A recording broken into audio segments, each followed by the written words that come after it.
This next comedian is my co-producer. He's incredible, and he does what he likes to call a guest lecture. I want everyone to start climbing out for Dr. Greg Matthews, everyone.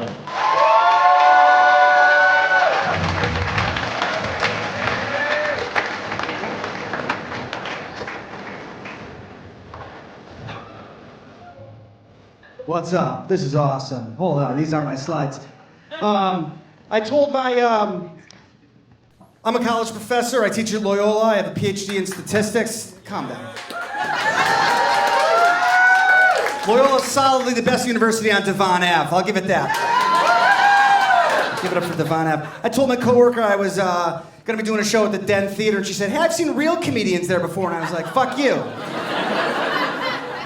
All right, so anyway, I have a PhD in statistics, as I mentioned previously, and what I like to do is I like to take the topic of the show and I like to do a statistical analysis. This is a very serious part of the show. Enough with the jokey jokes. Drell did the jokey jokes. Let's get serious for a second. So tonight I'm going to tell you all about birds. This is by me, Dr. Gregory Matthews, not the doctor who saves lives. It's a picture of pigeons fucking. If you can't see what that is. All right, full disclosure before we get going. I work for the cat people. Now what this means is I do consulting for an organization that advocates for TNR. They pay me a lot of money. Thank you. I have a lot of money, and I've been knee-deep reading about articles about feral cats all week, which is why I look feral right now. I've taken on the attributes of the things that I'm reading about. And I want to tell you a little bit about one of the articles that I read. I reviewed this article here, Dauphine, Nico Dauphine Cooper in 2009. Does anyone know Nico Dauphine?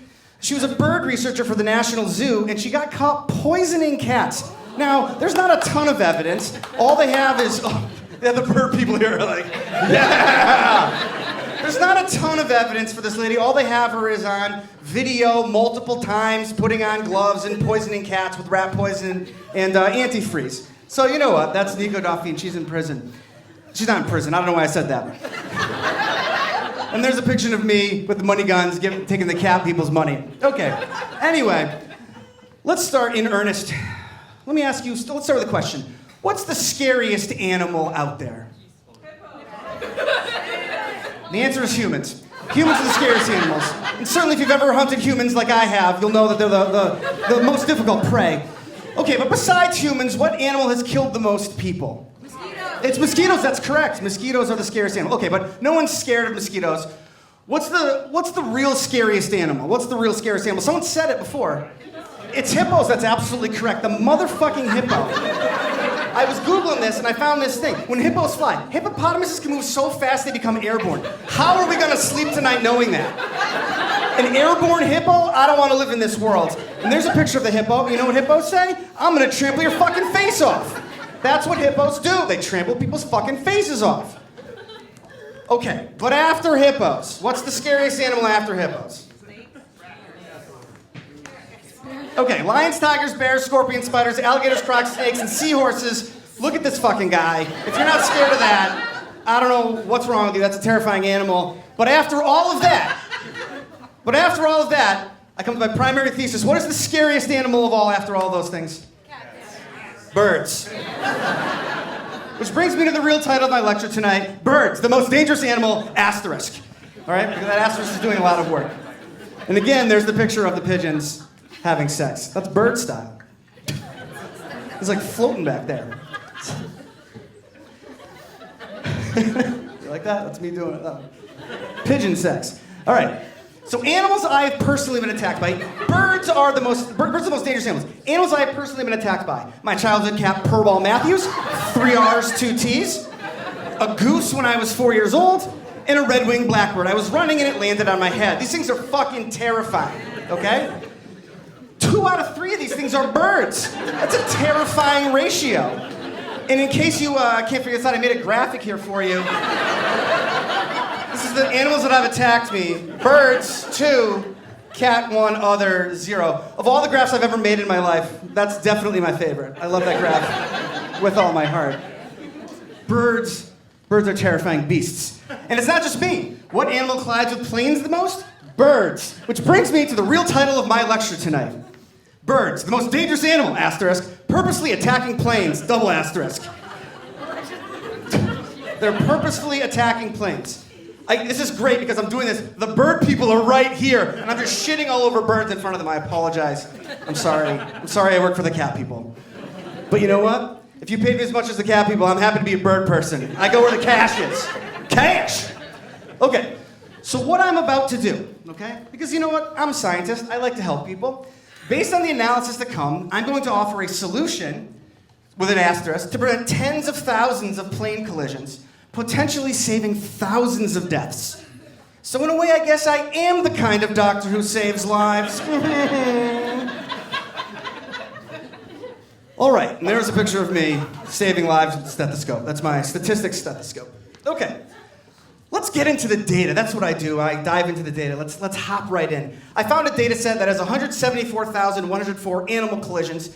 This is from 1990 to 2015, and variables include things like the type of aircraft, the speed the aircraft is traveling at, the airport, the flight phase, the species name, and there's 147,000 of these things. Birds or animals are just colliding with planes left and right. It's happening constantly. So let's do some exploratory data analysis. Let's look, what is the absolute first thing you need to look up in a data set of airplane collisions? What is the most famous airplane bird collision? I mean, there's only one. I mean, there's not like a list of famous bird collisions. What is it? It's Sully, right? It's Sully. So what I did is, the first thing I did is I looked up flights on January 15th, 2009 out of LaGuardia Airport, and I found it. There's the record of this. There's Sully. And Sully's an American hero. And I mean, Sully's an American hero. Everyone loves Sully. But if you like Sully a little bit, you'll like him even more. He doesn't like Trump. Yes! Fuck you, Trump! Saving lives and telling people to vote Trump out. Didn't work, but, you know, we should have listened to Sully. But there's a picture of Sully landing the plane in the water. What an absolute American hero. But there were 9 other bird strikes that day, including a pilot who hit a turkey vulture landing in Fort Lauderdale. And that's the movie I want to see. And you're in luck tonight. If you'll indulge me on the 4-year anniversary, I'd like to do a little improv for you and improvise that movie, okay? To get me, well, I don't know why it's funny, but to get me started, can someone just give me the name of a location? I just need the name of a location. Aspen. Like something that can fit on the stage. A bathroom. Perfect. Ladies and gentlemen, I now present to you a movie. If Sully has Sully, this movie is called Greggy, and it is a movie about me landing a plane after hitting a turkey vulture. What was the suggestion? Bathroom. Perfect.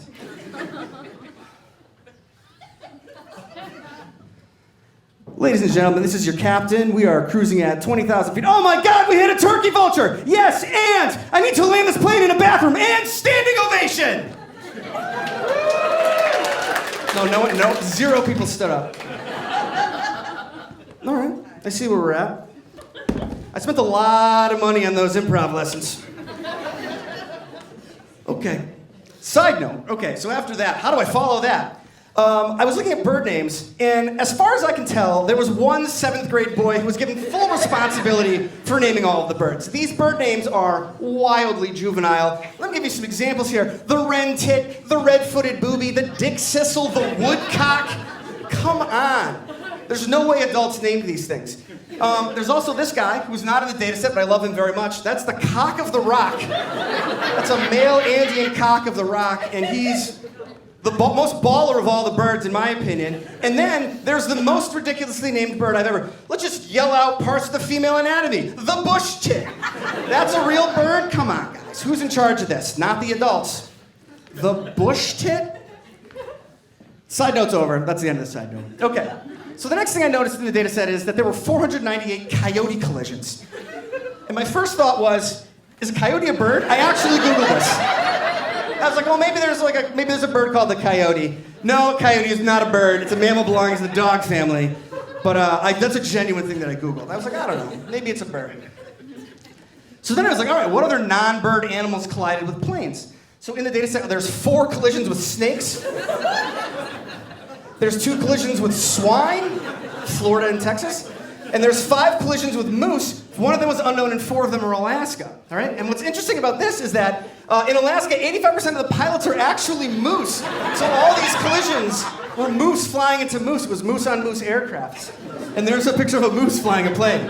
That's a real photo. That was Sarah Palin's on that flight, actually. with all those kids, Trig and Tug, and I don't know what their names are. Okay, so let's look at some real data here. So here's the total plane collisions. This is likely due to better coordination between the birds. You'll see that collisions are increasing over time. All right, huge jumps, and then it drops off. But that's only because we had partial data for 2015. But there's been a marked increase in bird collisions. So they are the scariest animals. Which birds cause the most collisions? So like, which species of bird is causing the most collisions? Mourning doves, gulls, killdeers, and American kestrels. These are the birds that are causing the most collisions, right? Now these are just collisions. There wasn't necessarily damage done with all these collisions. And so the next question I asked is, which birds cause the most damage? And so this is the list of the birds that cause the most damage. So we have gull, we have blah, blah, blah. But what I've noticed is the white-tailed deer. That's what I want to highlight here. So I was like, okay, why are there 852 white-tailed deer? Oh, it's got to be ground collisions. So then I looked at where in the flight, what flight phase were these collisions, and 30 of them were in the climb.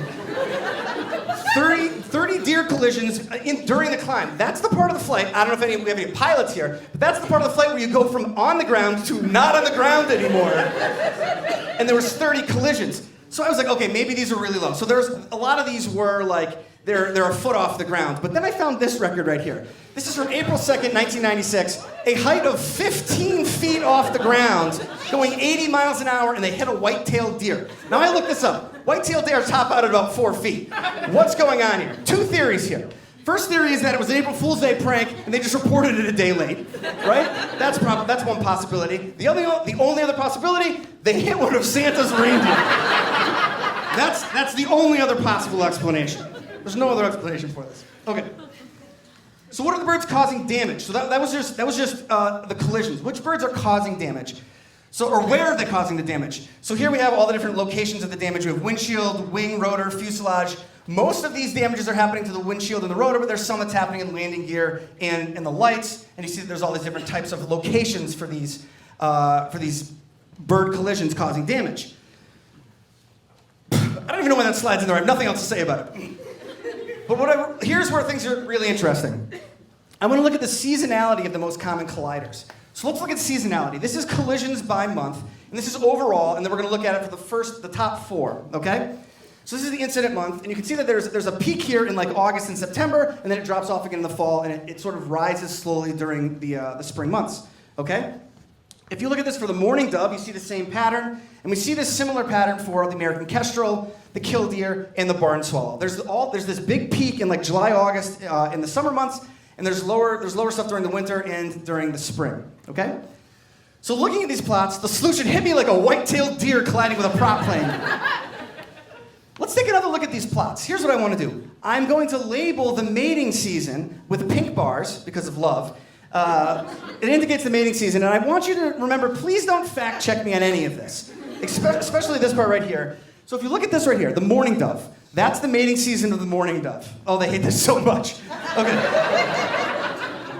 I'm a scientist too, okay? That's the mating season of the mourning dove. That's the mating season of the American kestrel. That's the mating season of the killdeer, and that's the mating season of the barn swallow. And what you can see here is that collisions are always lower during mating season, okay?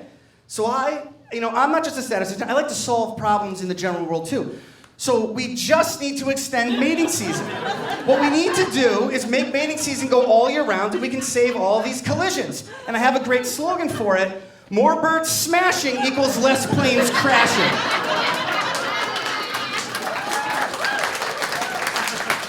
I solve problems. It's what I do. It's what I do. So 2 questions. How many collisions can be prevented? And how, Greg? How would we do such a thing? Let's answer this question first. So I didn't use anything sophisticated. I just said, all right, how many collisions can be... Let's just cut it off right there. Let's look at the worst month, and then that's all the things that can be prevented. July through October, that's just them banging, bird banging with the pigeons and bird banging. So mourning doves, we can save 1,900 collisions. With the American kestrel, we can save 1,700 collisions. And so I've done this for all of them, and these are for the top 4. These are thousands of collisions that can be prevented just using my simple solution of getting birds to bang all year round. So how many collisions could be saved? 7,800 collisions saved per year, but that's just among the 4 most common species. Overall, we're talking 33,000 collisions. That's about 92.3 collisions per day. Do you have any idea how much money I've just saved the airlines and how many lives I've saved? I'm changing the world. So now the question is, how, Greg? How can we get birds to mate all year round? I'm so glad you asked. It's a two-pronged solution, and the first solution here is something called ecstasy. For the young kids out there, you might know this as Molly or MDMA, but when I was in college, this was called ecstasy. And so what we do is we lace birdseed with ecstasy, we put it into the bird feeders, and then the birds look like this guy, and then they're just smashing. Instead of smashing windows, they're smashing each other. See what I did there? Okay. The second solution here is we need a baller bird to get parties started. Where have we seen such a baller bird? Well, I asked Google, I said, what bird is the biggest pimp?